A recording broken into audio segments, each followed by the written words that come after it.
Hola, akhirnya setelah sekian lama Frankie Wijaya berani juga untuk bikin konten bite size kayak gini. Karena sepanjang 2021-2022 udah uji coba kecil-kecilan, lo cek di Instagram gue, cuma nggak konsisten aja karena gue sebenarnya nggak nyaman ngomong di depan kamera nggak ada orang gitu loh.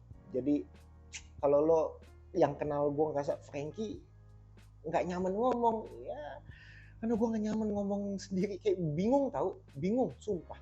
Lu ngomong sama kamera gitu, ngomong sama benda mati itu bingung banget, apalagi nggak ya skrip ada di kepala. Tapi kalau ngobrol sama orang kan enak ya, lo ngomong a i u e o juga masih nggak apa-apa, tapi kalau di kamera gitu lo kan ke gambar jelas gitu loh, a i u e o, lo filler lu. Terus juga kalau misal lo lupa ngomong sesuatu, lu bisa tag dari awal lagi, kalau tengah-tengah nanti gue lupa ini, kayak gue harus ngetek lagi dari awal atau enggak, itu bingung, tau bingung banget beneran.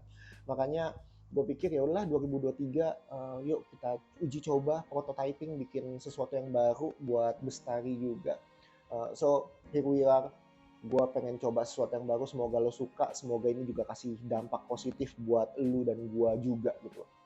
Anyway, tadi gue mention Bestari karena memang gue owned sebuah perusahaan, namanya adalah bestari.id. Lo bisa cek langsung di websitenya bestari.id tentang scope yang gue kerjakan. All about HR, human resource, human capital. Jadi gue memang ngerjain scope-scope HR di perusahaan-perusahaan, di klien-klien gue. Nah, karena gue banyak sekali terpapar sama dunia kantor, gue banyak menemukan fenomena dan juga obrolan-obrolan yang menurut gue menarik itu tentang dunia profesional dan tentang dunia kantor. Terutama yang lagi jalan banget sekarang itu adalah isu tentang WFH dan WFO. Ya nggak sih? Kayak itu udah dari zaman 2021, 2022 kalau nggak salah, itu udah santer gitu loh. Semua kantor WFH aja, apalagi karena 2020 itu lagi tinggi-tingginya, 2020 dan 2021 semua kantor WFH. Nah, kemudian 2022 dan sekarang awal 2023 muncul lagi isu apakah semua kantor harus WFH, karena eh, jalanan udah sangat-sangat macet gitu loh. Mental seseorang tuh udah drop banget karena nyampe ke kantornya perjalanan 3 jam.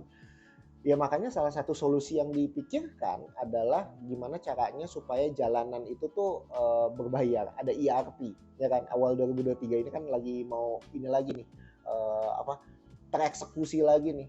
Lagi karena memang wacananya udah dari tahun 2015. 2015 tuh wacana ERP mau mirip kayak Singapura, mau mirip sama luar negeri yang ada jalan-jalan tertentu yang memang berbayar, dan 2020 tadinya tuh mau ada eksekusi di beberapa daerah, uji coba lah di beberapa daerah, dan Mogot kalau nggak salah di sekitaran situ lah ya. Dan karena 2020 pandemi semua mundur lah, makanya 2023 ini mau diseriusin uji coba ERP gitu loh di beberapa titik di ibu kota di Jakarta. Buat gue pribadi sih itu cuma mindahin titik macet ya, nggak tahu jadi solusi atau enggak sih, cuma ya itu adalah upaya yang lagi mau dicoba untuk mengurai kemacetan. Nah, kemacetan itu erat kaitannya dengan teriakan orang-orang, beri kami WFH selamanya. Gue nggak tahu ada berapa banyak dari lo yang dengerin ini yang meneriakan hal yang sama, berikan kami WFH selamanya. Tapi lo yang lebih tahu kerjaan lo lah. Gue terpapar dengan cukup banyak eh, posisi, fungsi, scope kerjaan yang beragam di kantor, entah itu TBK company, established company, ataupun startup company. Dan kita perlu berdamai sama kondisi di mana cukup banyak peran di tempat kerja kita yang nggak bisa kita kerjakan dari rumah. Contoh, lo ngomongin produksi, kantor lo tuh memproduksi sesuatu yang nggak bisa lah lo kerjain itu dari rumah, kecuali lo home industry, lo kerjain semuanya dari rumah. Tapi kalau lo datang ke pabrik, lo datang ke workshop, ya karena memang itu baru bisa selesai ketika lo hadir. Tim finance, tim accounting, jujur sama gue, emang kantor lu atau kata-kata kantor semua sudah terdigitalisasi? Enggak, masih banyak paperwork kan. Sehingga lu mau nggak mau harus datang ke kantor ngurusin semua paperwork itu, dibanding kantor tuh ambil resiko untuk semua paperwork itu lu bawa ke rumah. Nanti kalau lo bawa ke rumah ya ada resiko-resiko lah. Entah itu hilang, entah itu data-data yang sangat konfidensial sehingga bisa dibaca sama anggota keluarga lain yang mungkin lagi main ke rumah lu, atau bisa lo jadiin bungkus ketoprak di dekat rumah lu, ya kita nggak akan pernah tahu gitu loh. Oleh sebab itu cara kantor memitigasi semua resiko itu adalah ya udah lo datang ke WFO dong, lo datang ke kantor dong, WFO dong, untuk lo kerjain kerjaan lu. Buat beberapa kerjaan yang sifatnya bisa remote, lo anak desain, lo misalnya orang sales yang memang kerjaannya sehari-hari disuruh keluar, mungkin WFH atau work from anywhere itu lebih masuk akal diberikan kepada lo. Cuma pemikiran bahwa kantor-kantor itu udah munculin lagi surat keterangan bahwa lo harus WFO juga bukan tanpa pertimbangan.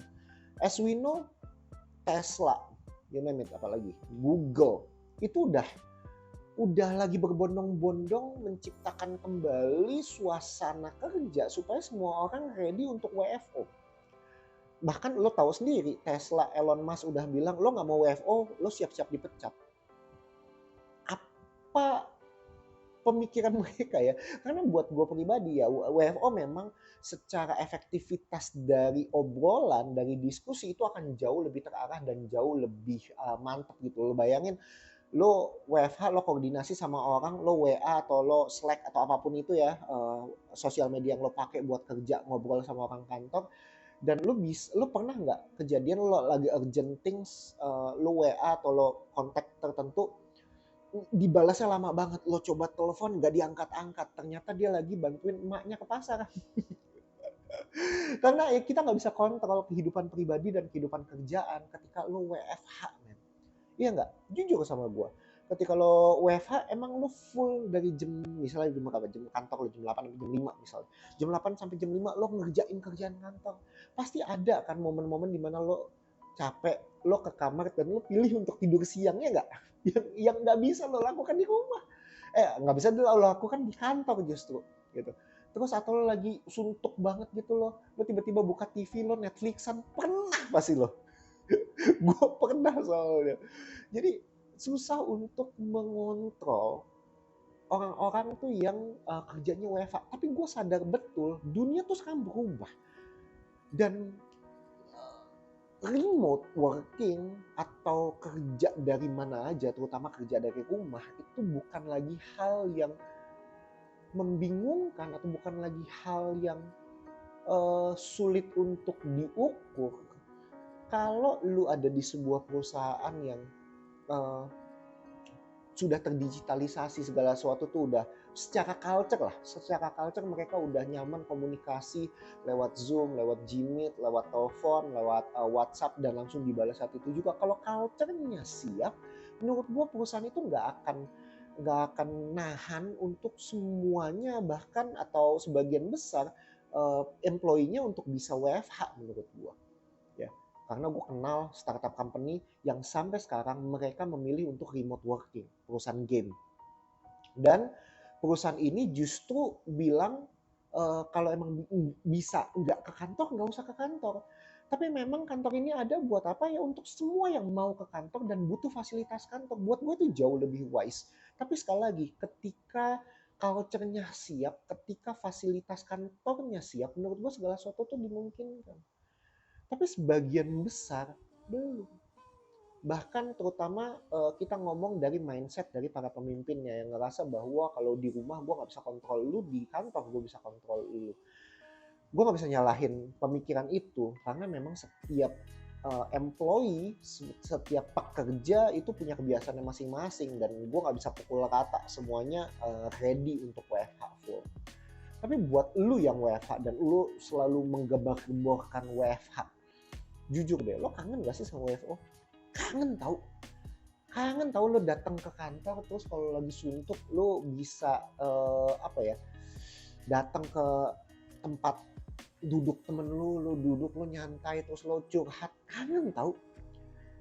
kangen gak sih lo keluar kantor sedikit udah ada warteg, terus lo udah selesai dari warteg, besok lo bosen lo bisa cari soto di sampingnya yang jualan gerobak, lo bisa cari sate. Kalau males turun ke bawah, kalau di kantor lo ada OB, lo bisa minta tolong OB beli bubur pagi-pagi. Kangen. Dan gue jadi inget justru keberadaan kita WFO itu ngebantu banyak UMKM sebenarnya. Lo sadar gak sih 2020 sampai 2022 kantor udah nggak lagi banyak beroperasi ya. Banyak UMKM pasti suffering. Gue inget di belakang kantor gue yang lama itu ada mbok-mbok jualan donat itu enak banget.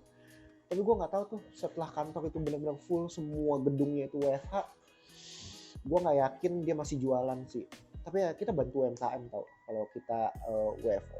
Ya anyway, terlepas dari itu, menurut gue gini, buat lu yang pejuang WFO karena memang diharuskan sama kantornya, karena kantornya belum ready secara sistem, atau mungkin kalau lo nganggap bahwa ini kantor sebenarnya ready secara sistem tapi pengen WFO supaya terkontrol dengan lebih baik, buat gue ya, kalau lo adalah employee, learn to submit.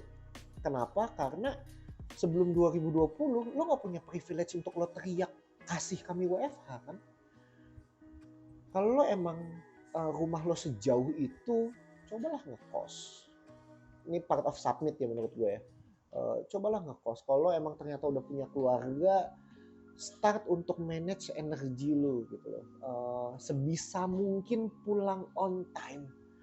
Karena lu harus ketemu sama keluarga lu di jam setelah kantor. Misalnya lo pulang 1,5 jam, 2 jam, jam 5 lo pulang on time, jam 7 lo nyampe rumah, lo mandi segala macam, lo bisa ketemu sama keluarga lo bisa main sama anak lo bisa main sama istri lo. Tapi yang paling poin terutama gue adalah ketika lo di kantor, manage energi lo supaya jam kerja lo bisa segitu produktifnya dan ngebuat lo tuh selesai kerjaan tuh semua tepat waktu. Itu yang menurut gue lebih penting dibanding teriakin kasih kami WFH untuk kantor-kantor atau untuk manajemen yang memang sudah ketok palu lo harus WFO. Kalau lo memang mau coba cari tempat kerja lain ya that's your option ya, pilihan lo gitu loh. Kalau emang lo cari tempat kerja yang memang memberikan lo privilege untuk bisa kasih WFH selamanya, bahkan remote untuk kerjaan lo, itu privilege lo dan itu opsinya lo. Tapi kalau lo adalah pejuang WFO, buat gue daripada lo pakai energi lo untuk teriak kasih kami WFH selamanya, pakai energi lo untuk kerja seproduktif mungkin supaya lo bisa pulang on time dan lo bisa nikmatin waktu lo untuk hobi lo sama keluarga lo. Itu yang menurut gue lebih matter sih. Dan buat lu yang kerjaannya WFH, gue berharap lu sedang berada pada culture yang semuanya sudah siap dengan WFH. Karena WFH juga datang dengan tantangannya sendiri. Kalau lu gak bisa manage energi lo di rumah, lu akan terdistrak dengan Netflix. Lawan lo tuh di rumah tuh Netflix. Lawan lo di rumah kalau masih tinggal sama bonyok lo adalah nyokap lo yang tiba-tiba minta anterin kemana-mana karena ngelihat lo ada di rumah. Lo akan terdistraksi sama game yang ada di mobile lo atau di laptop lo. Lo akan terdistraksi sama jam tidur lo karena jam 12 siang udah selesai makan, kayaknya menarik nih buat tidur siang. Lo mudah terdistraksi dengan hal-hal yang gak mungkin mendistraksi lo di kantor. Jadi gue sangat-sangat berharap ketika lo WFH lo juga bisa maintain energi lo untuk lo bisa kerja secara optimal. Dan keuntungan WFH menurut gue adalah lo bisa atur waktu lo sendiri. Sekarang tim gue sekarang 100% remote. Karena as a consultant, gue dan tim gue itu cuma perlu ketemu ketika kita strategic meeting atau enggak ketemu sama klien. Tapi other than that, kita akan semua ngerjain itu secara virtual, secara remote. Dan ada satu tim gue yang dia harus nganterin anaknya ke sekolah, dan menurut gue it's okay untuk itu. gue malah happy dia punya waktu lebih banyak sama keluarganya dibanding kalau dia kerja kantor kan 100%.